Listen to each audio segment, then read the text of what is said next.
السلام علیکم ورحمۃ اللہ وبرکاتہ۔ رب اشرح لی صدری ویسر لی امری واحلل عقدۃ من لسانی یفقہوا قولی۔ ربنا زدنا علما، اللہم فقہنا فی الدین، اللہم ارنا الحق حقا وارزقنا اتباعہ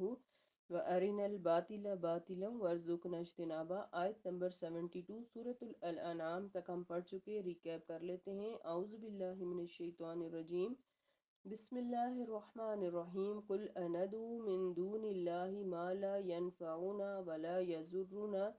ونرد على اعقابنا بعد اذ هدانا اللہ كالذي استهوته الشیاطین في الارض حیران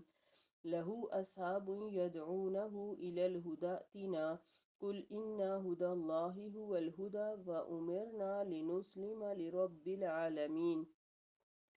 آپ صلی اللہ علیہ وسلم ان کافروں سے کہیے کہ کیا ہم اللہ کو چھوڑ کر انہیں پکاریں جو نہ ہمیں فائدہ دے سکتے نہ ہمارا کچھ بگاڑ سکتے ہیں؟ جب اللہ نے ہمیں ہدایت دی ہے تو کیا اس کے بعد ہم الٹے پاؤں پھر جائیں؟ جیسے کسی کو جنگل میں شیطانوں نے بہکا دیا ہو اور وہ حیران اور پریشان ہو اور اس کے ساتھی اسے پکار رہے ہوں کہ اگر ہدایت درکار ہے تو ادھر ہمارے پاس آؤ۔ اب ان سے کہیے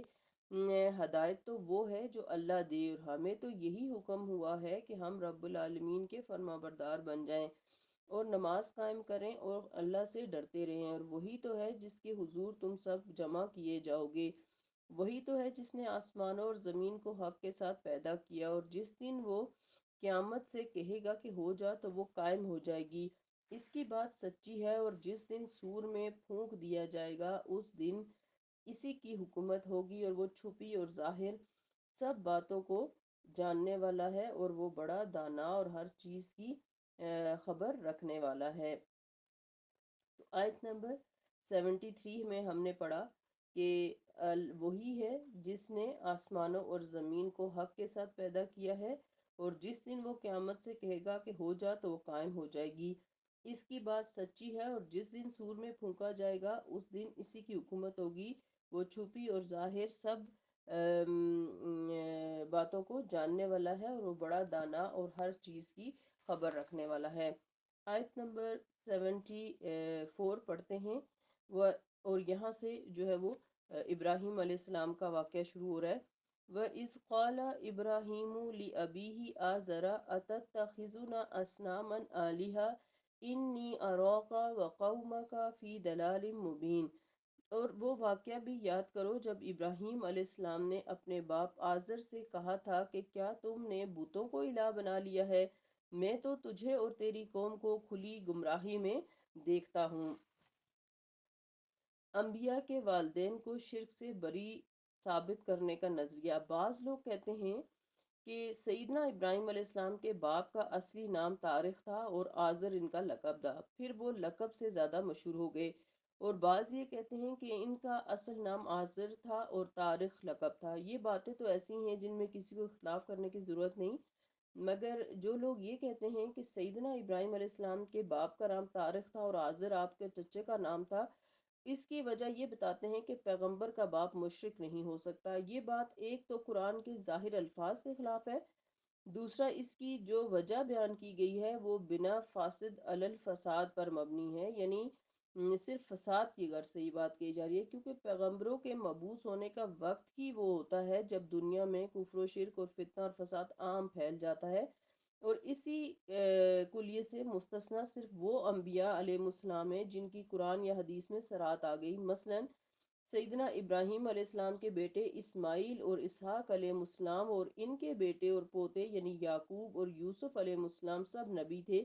یا سلیمان علیہ السلام کے باپ داؤد علیہ السلام نبی تھے۔ ان انبیاء علیہ السلام کے علاوہ دوسرے نبیوں کے باپ یا ماں باپ دونوں کو غیر مشرک ثابت کرنا ایسا تکلف ہے جسے تکلف کرنے کے باوجود بھی ثابت نہیں کیا جا سکتا، تو اس لیے یہ نہیں کہا جا سکتا کہ ان کے والد جو ہے وہ مشرک نہیں تھے۔ اور پھر اس کے بارے میں حدیث بھی آتی ہے جس میں بتایا گیا کہ قیامت والے دن اللہ تعالیٰ جو ہے وہ ابراہیم علیہ السلام کے والد کو ایک بجو کی شکل دے کر انہیں جہنم میں پھینک دیں گے۔ تو ابراہیم علیہ السلام نے اپنے باپ آزر سے کہا تھا کہ کیا تم نے بتوں کو الہ بنا رکھا ہے، میں تو تجھے اور تیری قوم کو کھلی گمراہی میں دیکھتا ہوں۔ آیت نمبر 75، وَكَذَلِكَ نُرِي إِبْرَاهِيمَ مَلَكُوتَ السَّمَاوَاتِ وَالْأَرْضِ وَلِيَكُونَ مِنَ الْمُوقِنِينَ۔ اسی طرح ہم ابراہیم علیہ السلام کو آسمانوں اور زمین کا نظام سلطنت دکھا رہے تھے تاکہ وہ یقین کرنے والوں میں ہو جائے، یعنی اللہ تعالیٰ نے ابراہیم علیہ السلام کو وہ بصیرت کی آنکھ دے رکھی تھی جو عام لوگوں کو محسوس نہیں ہو رہی تھی، جس کی وجہ سے ابراہیم علیہ السلام کو کائنات میں ہر جگہ جو ہے وہ توحید نظر آ رہا تھا۔ اسی لیے وہ اپنی قوم کو بھی جو ہے وہ ان مشاہدات کے ذریعے جگانا چاہتے تھے۔ آیت نمبر 76 میں فرمایا فَلَمَّا جَنَّ عَلَيْهِ اللَّيْلُ رَأَى كَوْكَبًا، پھر جب اس پر یعنی ابراہیم پر رات طاری ہوئی تو اس نے ایک ستارہ دیکھا اور کہنے لگا قال ھذا ربی، یہ ہے میرا رب۔ قال فلما، جب افلا وہ ستارہ ڈوب گیا، قال لا احب الافلین، ابراہیم علیہ السلام کہنے لگے میں ڈوب جانے والوں کو پسند نہیں کرتا۔ فلما رأى القمر بازغا قال ھذا ربی، پھر جب اس نے چاند کو چمکتا ہوا دیکھا تو بولا کہ یہ ہے میرا رب۔ فلما افلا قال لئن لم يهدني ربي لأكونن من القوم الضالين، اور جب وہ بھی ڈوب گیا تو کہنے لگا اگر میرے رب نے میری رہنمائی نہ کی تو میں گمراہ لوگوں میں سے ہو جاؤں گا۔ سیدنا ابراہیم علیہ السلام کا کائناتی مطالعہ ان آیات میں بتایا جا رہا ہے کہ نجوم پرستی کا آغاز عراق کے علاقے میں سیدنا ابراہیم علیہ السلام کی بعثت سے بہت پہلے ہو چکا تھا۔ ستاروں اور چاند اور سورج وغیرہ کی اور ارواح کی تصوراتی شکلیں متعین کر کے ان کے مجسمے بنائے جاتے اور ان مجسموں کو مندروں میں پرستش کے لیے رکھا جاتا تھا۔ ان ستاروں کے انسانی زندگی پر طرح طرح کے اثرات تسلیم کیے جاتے تھے اور لوگ اپنی زندگی اور موت، صحت اور مرض، خوشحالی اور تنگ دستی، ایسے ہی کئی دوسرے امور کو سیاروں کی چال سے منسوب کرتے تھے اور ان کے مضر اثرات سے بچنے کے لیے متعلقہ ستاروں کے مجسموں کے سامنے مندروں میں نذر و نیاز پیش کرتے تھے۔ مندروں کے نام پر بڑی بڑی جاگیریں وقف ہوتی اور ان کے سرمائے کو تجارت اور صنعت پر لگایا جاتا اور یہ سب کام مندروں کی پجاریوں کی معرفت طے پاتے۔ اس طرح یہ جاگیر اور سرمایہ دار ملک کے تمدن، معیشت اور سیاست پر بہت حد تک اثر انداز ہوتے تھے۔ آج بھی یہی ہو رہا ہے، یہ اس دور کی بات ہے، ابراہیم علیہ السلام کے دور کی لیکن آج بھی آپ دیکھیں کہ جو ہے وہ درگاہوں اور زیارتوں کے انڈر یہی سارے کام چل رہے ہیں۔ سیدنا ابراہیم علیہ السلام کا باپ ایسے ہی کسی بڑے مندر کا شاہی مہنت تھا، نذرانے وصول کرنے کے علاوہ بت گری اور بت فروشی کا کاروبار بھی کرتا تھا۔ کھانے پینے کی فراغت کے علاوہ معاشرے کے معززین میں اس کا شمار ہوتا تھا۔ سیدنا ابراہیم علیہ السلام نے ایسے ہی ماحول میں پرورش پائی۔ آپ کو معلوم ہوا کہ فلاں فلاں قسم کے بت فلاں ستارے کے ہیں اور فلاں بت چاند کے اور فلاں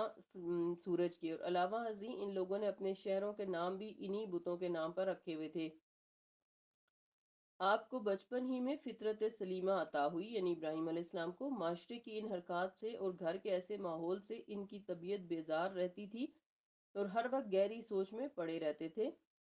کہ ایک دن انہوں نے رات کو ایک چمکدار ستارہ دیکھا تو کچھ عرصے بعد مغرب میں جا کر غروب ہو گیا۔ انہیں یکدم خیال آیا کہ جو چیز میرے پاس موجود بھی نہیں رہ سکتی وہ میرے یا کسی دوسرے کی مشکلات کو کیا دور کرے گی۔ پھر چاند کو دیکھا تو اس کا بھی یہی حال تھا، پھر سورج کو غور سے کیا سورج پر تو اس کا معاملہ بھی ایسا ہی تھا جو ایک مقررہ رفتار سے چلتے ہوئے مشرق سے طلوع ہوتے اور مغرب میں غروب ہو جاتے تھے۔ انہوں نے سوچا جو چیزیں نظم و ضبط کی اس قدر پابند ہیں اور اپنے اپنے کام پر مجبور اور بے بس ہیں وہ خدا کیسے ہو سکتی ہیں؟ خدا تو وہ ہو سکتا ہے جس نے ان تمام چیزوں کو کنٹرول میں رکھا ہوا ہے۔ ابراہیم علیہ السلام نے ایک طویل مدت ان حالات پر غور کیا اور بالآخر اللہ نے خود ابراہیم علیہ السلام کی رہنمائی کی اور ابراہیم کو نبوت کے منصب پر سرفراز فرمایا اور وحی کے ذریعے سے اس کائنات کے اسرار آپ پر منقش کیے۔ اس وقت آپ نے اللہ کا شکر ادا کیا جس نے آپ کو ان تفکرات سے نجات دی جس میں آپ مدتوں سوچ و بچار کر رہے تھے اور ان گمراہیوں سے نکال لیا جن میں آپ کی پوری قوم ڈوبی ہوئی تھی۔ آپ کو جب یہ یقین ہو گیا تو آپ سب سے پہلے اپنے یعنی آپ اپنے گھر سے اصلاح احوال کا آغاز آپ نے شروع کیا اور اپنے باپ سے کہا کہ آپ نے اور آپ کی قوم نے جو یہ مندروں میں بت ٹکا رکھے ہیں اور انہیں اپنے حاجت روا سمجھ رہے ہیں، یہ تو انتہائی غلط روش اور سراسر گمراہی ہے۔ باپ نے ڈانٹ پلا کر خاموش کر دیا تو آپ نے اپنی قوم کے دوسرے لوگوں کو یہی ہدایت کی باتیں سمجھانا شروع کر دیں۔ پھر آیت نمبر 78، فلما رأى الشمس بازغة قال هذا ربي هذا أكبر فلما أفلت قال يا قوم إني بريء مما تشركون۔ پھر جب سورج کو ابراہیم نے چمکتا ہوا دیکھا تو بولا یہ میرا رب ہے، یہ تو سب سے بڑا ہے۔ پھر جب وہ بھی ڈوب گیا تو کہنے لگے اے میری قوم، جن سیاروں کو تم اللہ کا شریک بناتے ہو میں تو اس شرک سے بیزار ہوں۔ 79 آیت، انی وجہت وجہی للذی فطر السماوات والارض حنیفا وما انا من المشرکین۔ میں نے تو اپنا چہرہ یکسو ہو کر اس ذات کی طرف کر لیا جس نے آسمانوں اور زمین کو پیدا کیا، اور میں شرک کرنے والوں سے نہیں ہوں۔ تو ابراہیم علیہ السلام بالآخر کائنات پر غور و فکر کرنے کے بعد اس نتیجے پر پہنچے کہ سوائے اللہ تعالیٰ کے کوئی معبود نہیں ہو سکتا جس نے ان تمام چیزوں کو بنایا اور ان کو کنٹرول میں رکھا ہوا ہے۔ آیت نمبر 80، وَحَاجَّهُ قَوْمُهُ قَالَ أَتُحَاجُّونِي فِي اللَّهِ وَقَدْ هَدَانِي وَلَا أَخَافُ مَا تُشْرِكُونَ بِهِ إِلَّا أَن يَشَاءَ رَبِّي شَيْئًا وَسِعَ رَبِّي كُلَّ شَيْءٍ عِلْمًا أَفَلَا تَتَذَكَّرُونَ۔ اور ابراہیم علیہ السلام کی قوم ان سے جھگڑنے لگی تو انہوں نے کہا کیا تم اللہ کے بارے میں مجھ سے جھگڑا کرتے ہو، حالانکہ وہ مجھے ہدایت دے چکا ہے۔ میں ان سے نہیں ڈرتا جنہیں تم اللہ کا شریک بناتے ہو۔ ہاں، اگر میرا رب چاہے تو وہ بات ہو سکتی ہے۔ میرے رب کے علم نے ہر چیز کا احاطہ کیا ہوا ہے، کیا تم کچھ بھی خیال نہیں کرتے؟ تو یہاں پر ابراہیم علیہ السلام کی جو ستارہ پرستی تھی، اس کے یعنی قوم کی جو ہے وہ ستارہ پرستی قوم کی مخالفت ابراہیم علیہ السلام نے شروع کی، اور اس قوم کے ہر ایک فرد کی رگ رگ میں یہ بات رچی ہوئی تھی کہ انسانی زندگی پر سیاروں اور ستاروں کے اثرات انفرادی طور پر بھی اثر انداز ہوتے ہیں اور اجتماعی طور پر بھی۔ پھر انہی سیاروں کی ارواح کے خیالی مجسمے مندروں میں نصب کر کے ان کی پرستش کرتے تھے تاکہ یہ نفع نقصان یا کسی بھی نقصان سے یہ بچ سکیں اور ان سے نفع مانگ سکیں۔ انہیں نفع نقصان کا مالک سمجھنے کی وجہ سے ان کے آگے نظریں اور قربانیاں پیش کر کے انہیں خوش رکھنے کی کوشش کرتے تھے، اور اسی نظام سے ان کی سر سے پاؤں تک کی زندگی وابستہ ہو چکی تھی۔ ان کے سامنے سیدنا ابراہیم علیہ السلام کا ان تمام بتوں اور مجسموں سے بیزاری کا اظہار کرنا اور پوری قوم کو گمراہ کر دینا بھیڑوں کے چھتے کو چھیڑنے کے مترادف تھا، لہٰذا پوری قوم کی آپ سے بحث و جدال اور مخالفت شروع ہو گئی۔ سیدنا ابراہیم علیہ السلام نے انہیں برملا کہہ دیا کہ جن جن بتوں کو تم اللہ کے اختیار اور تصرف میں شریک سمجھ رہے ہو، میں ان میں سے کسی ایک کو بھی نہیں ماننے کے لیے تیار، اور میں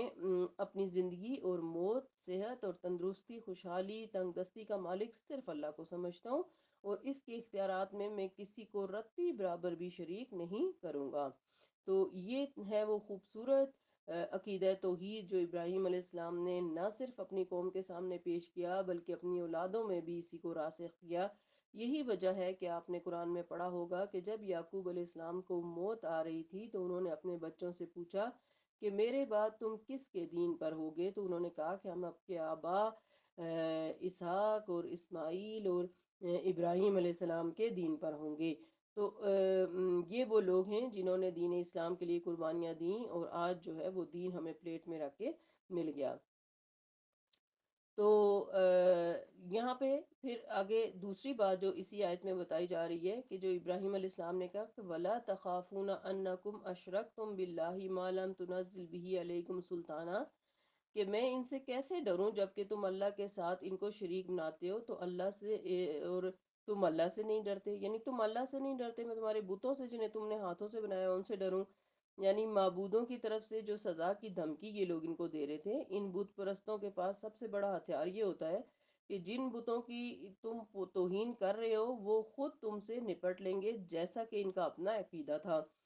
سیدنا ابراہیم علیہ السلام نے انہیں یہ جواب دیا کہ اگر تم اللہ سے نہیں ڈرتے جس کی پوری کائنات پر حکمرانی ہے، تو پھر تمہارے ان بتوں سے میں کیوں ڈروں جنہیں تم نے اپنے ہاتھوں سے بنایا ہے، اور ایسے بے جان پتھر ہیں جو اپنے وجود اور اپنی بقا کے لیے تمہارے محتاج ہیں۔ یہ بھلا میرا کیا یا تمہارا کیا بگاڑ سکتے ہیں یا سنوار سکتے ہیں؟